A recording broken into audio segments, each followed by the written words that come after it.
시청자 여러분 안녕하십니까? JJC 뉴스 24 시작합니다. 올해 5월 11일부터 어린이 보호구역의 불법 주정차 과태료 및 범칙금이 상향됩니다. 서울시가 선결제 서울사랑상품권 사용처를 13만 개로 확대했습니다. 광주시가 문화체육관광부의 한국판 뉴딜 사업인 스마트 공립박물관 구축 사업에 선정됐습니다. 횡성군이 지역주민과 횡성역 거점 지역 기반시설 조성 사업을 본격 추진합니다. 양산시가 청년들의 다양한 활동을 지원하기 위해 청년센터를 조성하고 청년정책도 본격화합니다.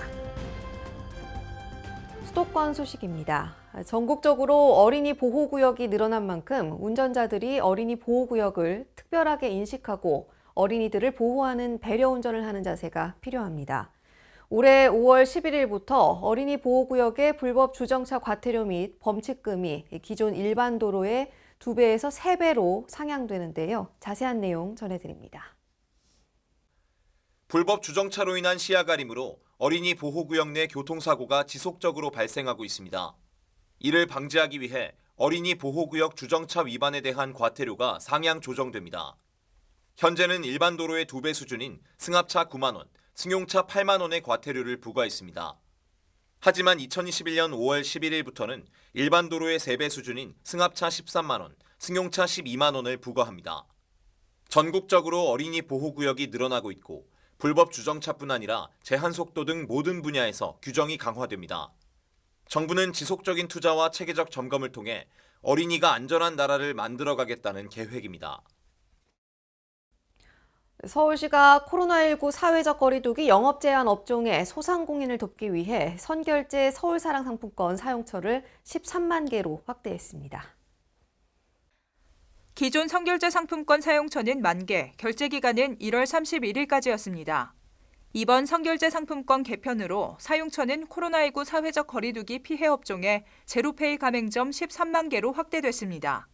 결제 기간도 3월 말까지로 늘어났고 소비자 혜택은 기존 상품권 10% 할인 구매에 결제 시 10% 페이백까지 받을 수 있어 20%의 할인 혜택을 누릴 수 있게 됐습니다.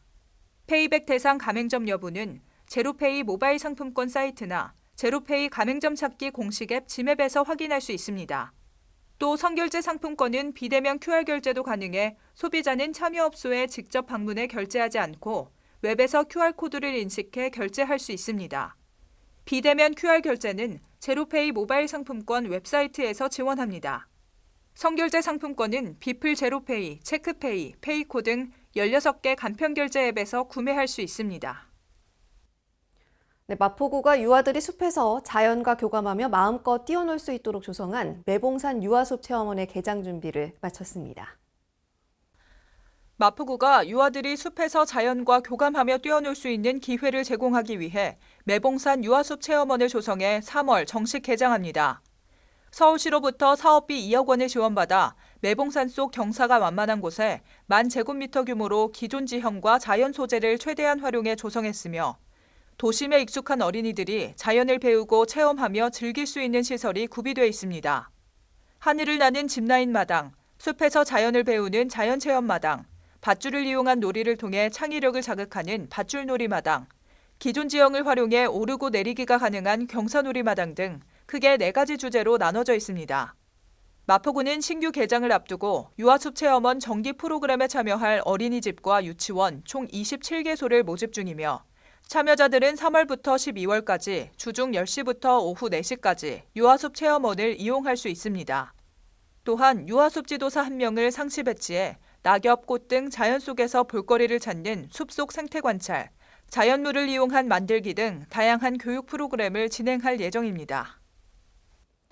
의왕시는 지난 2일 의왕 시니어클럽과 아름채 노인복지관, 사랑채 노인복지관이 참여하는 스마트 기억 이음교실 업무 협약을 체결했습니다.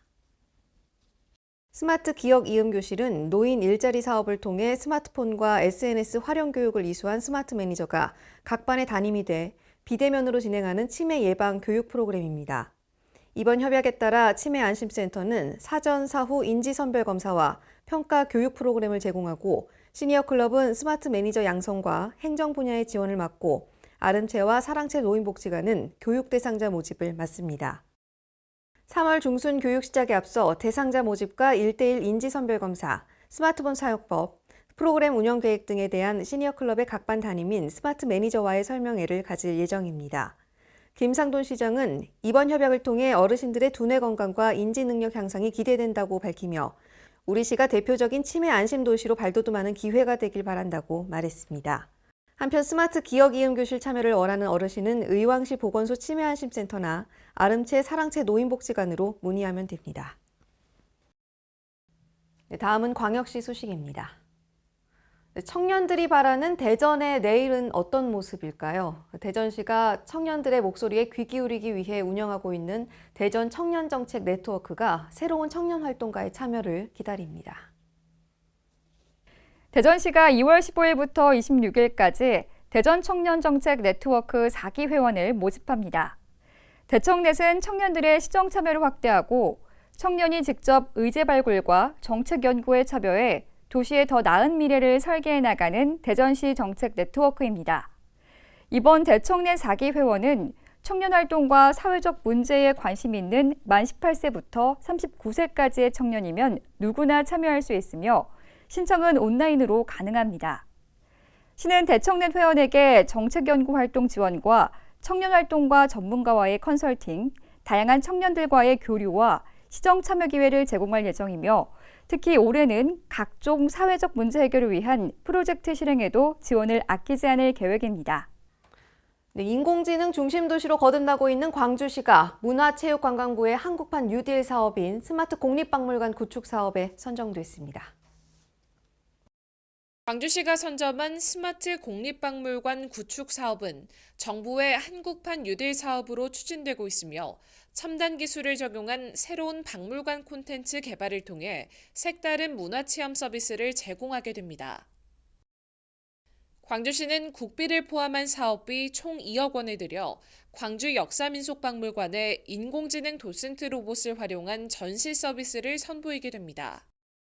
인공지능 도슨트 로봇 운영을 통해 시민들이 우리 시의 인공지능 정책을 피부로 느낄 수 있는 기회를 마련하고 로봇에 축적되는 관광객 빅데이터를 문화시설 활성화 등에 활용할 예정입니다. 특히 관람객 동행 전시 해설을 담당할 인공지능 도슨트 로봇에는 안면 인식 및 심층기계 학습을 통한 개인 맞춤형 전시 해설 기능을 탑재하는 등 기존의 전시 안내 로봇의 한계를 보완할 계획입니다. 네, 강원도 소식입니다. 2021 평창 평화 포럼이 2월 9일을 끝으로 막을 내렸습니다. 평창 평화 포럼은 올해로 제3회를 맞아 세계 지도자급 인사와 평화 전문가들이 함께 논의한 글로벌 포럼인데요. 평화에 대해 한 발 더 다가서는 계기가 됐습니다. 강원도와 평창군, 코이카가 주최하고 2018 평창 기념재단이 주관하는 2021 평창 평화 포럼이 2월 9일로 마무리됐습니다. 평창 동계올림픽 3주년을 맞춰 알펜시아 컨벤션 센터에서 개최됐습니다. 이번 포럼은 온라인, 오프라인 동시에 진행하는 하이브리드 행사였습니다. 평화 지금 이곳에서라는 슬로건과 함께 평화 뉴딜의 대주제 아래 펼쳐진 이번 포럼은 코로나19 위기 상황에서도 새로운 도전과 기회에 대해 논의했습니다. 평창 평화 정신을 되살려 한반도 평화 프로세스와 국제사회 공조가 다시 힘차게 출발하는 계기가 되었습니다. 이번 포럼은 세계 유일 분단도인 강원도에서 펼쳐져 지구촌 평화의 뜻깊은 의미를 남겼습니다. 2021 평창 평화 포럼이 아주 철저한 방역 아래서 안전하게 개최가 됐습니다. 특히 이번 포럼에서는 남북 축산 교류와 스포츠 과학에 대한 평창군 주최 세션이 개최되어서 많은 이목을 끌었습니다. 지방정부와 시민사회, 공공기관과 더불어 국제기구가 한자리에 모여 지난 한 해를 돌이켜보며 새해 의제와 과제를 점검하는 시간을 가졌습니다. 평화올림픽의 대명사인 평창의 의미를 살려 평화 플랫폼으로 자리매김하는 것을 목표로 이번 포럼을 진행했습니다. 스포츠 세션을 포함한 총 5가지 핵심 의제로 진행됐습니다. 경제, 스포츠, DMZ 평화지대, UN 지속가능 발전 목표, 공공외교로 이루어져 세션을 진행했습니다. 평화 뉴딜이라는 대주제 아래 핵심 의제들 하나하나 그 의미와 실천 방안을 나눴습니다. So we're here participating in the Peace Forum because all of our athletes that are in the Sliding Champions program We thought it'd be very educational to be here and, you know, to get some experience with some of the ideas and the plans that South Korea and the rest of the world have to promote peace. So it's really interesting, you know, learning the history, learning the culture, and yeah, it's been an amazing experience. 특히 스포츠 세션에서는 평화 증진의 매개로서의 스포츠 사례와 교류 방안을 모색했습니다. 2024 강원 동계 청소년 올림픽을 앞두고 남북 공동 개최의 가능성을 열어두고 있습니다. 스포츠를 통한 평화 실천 방안과 함께 스포츠 산업 발전에 미치는 영향과 동계 스포츠 과학센터 설립의 필요성을 논의했습니다. So yeah, the 2024 Youth Olympics, I hope it's going to be successful. Obviously it's going to be held here in Gangwon Province, and there's the opportunity for sport to bring together athletes and the two nations, the two Koreas. So hopefully, you know, we'll be able to use that avenue to promote peace as well, and, you know, to educate the next generation that, you know, we should be spreading some love, spreading some peace, and we can all get along if we want to. 2021 평창 평화 포럼은 ICT 기술을 활용한 온 오프라인 하이브리드 형식의 포럼으로 더 많은 사람들이 함께할 수 있었습니다. 포스트 코로나 시대를 기회로 만들어 한반도와 세계 평화 이슈를 논의했습니다. 논의 결과물들을 구체적으로 실현할 수 있도록 국제사회가 지속적인 지지와 관심을 갖길 바랍니다. 이번 포럼을 시작으로 평화의 플랫폼으로서 더 큰 영향력을 미칠 수 있는 다음 평창 평화 포럼을 기대해 주시길 바랍니다. 이번 2021 평창 평화 포럼에 참석해 주신 모든 분들께 감사드리고 내년도 평창 평화 포럼에서 다시 만나 뵙길 기대하면서 많은 성원과 관심을 부탁드리겠습니다. 네, 대한민국 최초로 개최한 평창 동계올림픽을 떠올리면 감동의 물결이 여전히 생생하게 전해지곤 하는데요. 이제는 그 영광의 순간을 평창올림픽 기념관에서 간직할 수 있게 됐습니다. 2018 평창 동계올림픽의 감동과 영광의 순간을 다시 한번 느낄 수 있는 평창올림픽 기념관이 문을 열었습니다. 지난 2월 7일 올림픽 기념관 개관식이 코로나19 확산 방지를 위해 참석 인원을 최소화해 개최됐습니다. 50억 원을 투입해 평창올림픽 개폐식장을 리모델링한 기념관은 지상 3층의 규모로 조성됐습니다. 상설 전시실, 세미나실, 뮤지엄숍, 옥상 전망대 등을 갖췄습니다. 전시 공간은 올림픽의 순간들이라는 큰 주제로 동계올림픽의 역사와 2018 평창 동계올림픽, 패럴림픽의 이해, 올림픽 유치 여정, 하나된 열정, 그 겨울의 강원도 등 4개로 구성해 당시의 현장감과 추억, 감동을 느낄 수 있습니다. 특히 역대 동계올림픽 기념 메달과 성화봉 모형 등 800여 점의 기념품을 전시해 기억될 수 있는 공간으로 꾸몄습니다. 또한 청룡, 백호, 현무, 주작 등 대형 유물과 조형물 포토존을 마련했으며 누구나 무료 관람 가능합니다. 평창군이 영농 시기에 맞춰 농업 경영체에 등록된 농작물 재배 필지를 소유한 농가를 대상으로 유기질 비료를 공급하겠다고 밝혔습니다. 평창군은 영농 시기에 맞춰 농업 경영체에 등록된 농작물 재배 필지를 소유한 3,982개 농가를 대상으로 47,342톤의 유기질 비료를 공급합니다. 농업 경영체에 등록된 필지를 소유하면서 당초 사업을 신청하지 못한 농업인은 1월 중 군비 자체 사업 2차 추가 신청을 통해 확정됐으며 살포 희망 시기에 맞춰 적기 공급으로 금년도 영농에 차질이 없도록 할 계획입니다. 공급은 지역 농협을 통해 2월 중순부터 실시하며 농가에서 신청 시 희망한 해당 지역 농협에서 일괄 공급하므로 영농기 이전에 인수받아 살포하면 됩니다. 횡성군이 지역 주민과 역사 이용객에게 관광, 문화, 휴식 공간을 제공하기 위해서 횡성역 거점 지역 기반시설 조성 사업을 본격 추진합니다. 횡성군이 횡성역 거점 지역 기반시설 조성 사업을 추진하고 있습니다. 이번 사업은 새로운 교통 관문인 KTX 횡성 역사 주변 지역에 체계적인 기반시설을 조성하기 위한 것으로 2018년 1월 국토교통부 지역개발사업에 선정되었습니다. 횡성 역사 앞 48,829제곱미터 부지에 사업비 71억 원을 투입하여 역사 광장, 주차장, 소공원, 생태공원 등을 조성하게 됩니다. 횡성군은 2020년 상반기 제반 행정 절차를 모두 완료하고 지난해 8월 공사를 착수해 올해 12월 공사를 완료할 예정입니다. 다음은 충청도 소식입니다.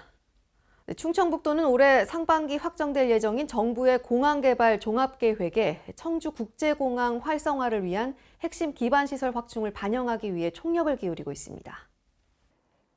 이 계획은 공항별 사업을 구체화해 포괄적으로 명시하는 만큼 사업이 계획에 명시돼야 추진할 수 있는 근거가 마련되는 셈입니다. 반영에 공을 들이는 사업은 중부권 거점공항으로 재도약하기 위한 행정수도 관문공항 지정과 활주로 연장, 국제선 여객터미널 독립청사 건립 등으로 청주공항과 협조해 반드시 반영될 수 있도록 최선을 다할 방침입니다. 보령시 치매안심센터가 2월 한 달을 치매 조기검진 집중의 달로 정하고 치매 조기검진 홍보에 나섰습니다. 이번 행사는 치매 극복, 코로나 극복을 주제로 진행되며 만 60세 이상의 검진자를 대상으로 방역 및 위생용품 꾸러미를 제공합니다. 한편 보령시 치매안심센터는 치매 환자 조기 발견을 위해 매년 만 60세 이상 시민을 대상으로 치매 조기검진 사업을 실시하고 있습니다. 치매 조기검진 검사 방법은 인지선별검사와 진단검사, 감별검사 등 총 3단계로 이루어지며 검진 비용은 소득 기준에 상관없이 전액 무료로 진행됩니다. 보령시는 치매 조기 발견의 중요성을 강조하며 관내 만 60세 이상 시민의 치매 검진을 독려하고 있습니다. 경상도 소식입니다. 양산시 청년들의 다양한 활동을 지원하기 위한 거점 공간인 청년센터를 조성하고 청년 정책도 본격화합니다. 양산시 동면 석산리에 있는 도시통합관제센터 1층 유휴 공간을 리모델링해 조성되는 청년센터는 지난 12월 경남도 주관 청년터 조성사업 공모에 선정되면서 도비 2억 5천만 원, 시비 1억 5천만 원을 들여 올 하반기 개소할 계획입니다. 여기에는 자율적 모임이나 동아리, 스터디 활동이 가능한 스터디 공간, 취창업 프로그램 교육실, 세미나실 등을 갖춰 청년 간 소통을 활성화하고 청년들의 활동 거점 공간이 될 것으로 기대하고 있습니다. 이 같은 청년센터 조성을 비롯해 청년 기본 계획을 마련한 양산시는 자신만만 청년이 당당하게 꿈꾸는 양산을 청년 정책 비전으로 설정하고 3대 전략인 청년의 자립, 생활, 참여 사업에 5년간 약 200억 원의 예산을 투입할 계획입니다. 다음은 전라도 소식입니다. 여수시와 유관기관이 연계해 매주 금요일을 사랑의 플라워데이로 지정해 사무실 꽃생활화 운동을 펼치고 있습니다. 사회적 거리두기 장기화로 학교 졸업식과 같은 행사가 취소되면서 화훼 농가의 어려움을 해결하기 위해 꽃 사주기 운동을 추진하고 있습니다. 매주 수요일까지 시 농업정책과로 신청하면 화훼 농가에서 재배한 안개꽃과 알스트로메리아 꽃을 매주 금요일마다 해당 기간으로 직접 배송합니다. 코로나19가 장기화되면서 소상공인 등 많은 시민들이 피해를 입고 있습니다. 이에 전주시는 모든 영업용과 산업용 상하수도 요금을 3개월간 전액 감면하기로 했습니다. 보도에 황인아 기자입니다. 전주시가 코로나19 장기화로 소상공인과 위기업종을 돕기 위해 모든 영업용과 산업용 상하수도 요금을 3개월간 전액 감면에 나섰습니다. 김승수 전주시장은 기자회견을 열어 코로나19로 피해 입은 소상공인들의 경제 안정을 돕고 정부 3차 재난지원금의 사각지대를 해소하기 위해 7개 분야 총 152억 3천만 원 규모의 전주형 3차 재난지원금을 지급한다고 밝혔습니다. 시는 이번 재난지원금으로 벼랑 끝에 서 있는 소상공인과 위기업종 종사자 약 5만 6천 명이 코로나19를 이겨낼 동력을 얻을 수 있을 것으로 기대하고 있습니다. 김승수 전주시장은 발표 직후 곧바로 지급을 시작해서 설 명절 전에 지원 혜택을 받을 수 있도록 최선을 다하겠다고 말했습니다. 지금까지 전북에서 황인혜였습니다. 익산시와 익산시 기독교연합회가 코로나19에 대응하기 위해 자발적인 참여와 협조에 나섰습니다. 강석훈 기자의 보도입니다. 익산시와 익산시 기독교연합회가 자발적 선제적 방역을 통한 코로나19 대응을 위해 나섰습니다. 이날 협약은 코로나19 방역의 핵심이 시민들의 자발적인 참여와 협조라는 점을 인식하고 양측이 참여하는 협의체를 주축으로 솔선수범해 코로나19에 대응하기 위해 마련됐습니다. 특히 최근 일부 교회와 IM 선교회 등에서 집단 감염이 확산됨에 따라 교회의 자발적인 사회적 거리두기 참여를 이끌 수 있는 계기가 되고 이를 통해 지역사회 내 보다 촘촘한 방역망이 구축될 것으로 기대되고 있습니다. 이번 협약을 통한 자발적 방역에는 익산시 기독교연합회에 소속된 교회 670여 곳이 참여할 예정입니다. 정원율 익산시장은 전국 최초로 진행된 이번 협약을 계기로 시민들의 방역수칙 준수가 생활화돼 지역 내 코로나19를 선제적으로 차단할 수 있길 바란다고 말했습니다. 지금까지 전북에서 강석훈이었습니다. 전북 진안군이 식물에 필요한 각종 유기양분을 공급하여 생산을 촉진시키는 농업용 유용미생물 500톤을 관내 농업 현장에 무상으로 공급합니다. 황인아 기자가 자세한 내용 취재했습니다.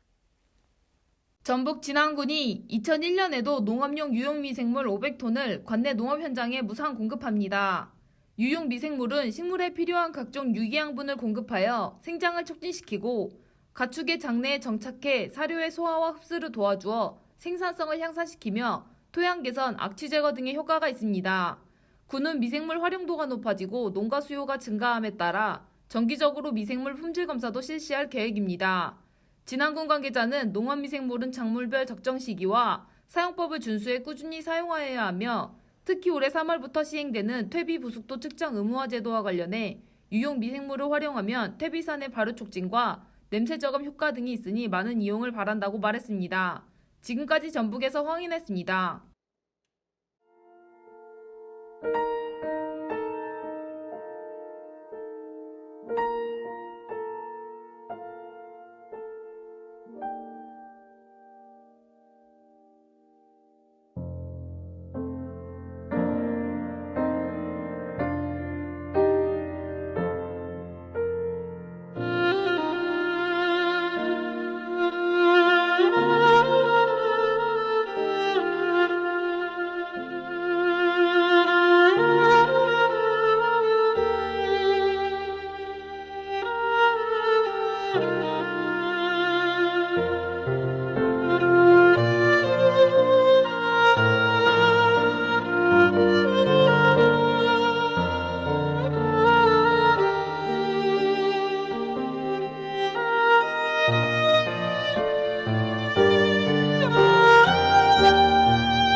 네, 사회적 거리두기가 수도권 2단계, 비수도권 1.5단계로 완화됐습니다.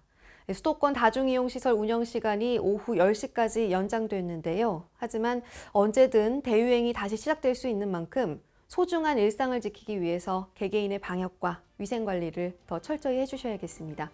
이상 뉴스 24 마칩니다. 편안한 밤 보내십시오. 고맙습니다.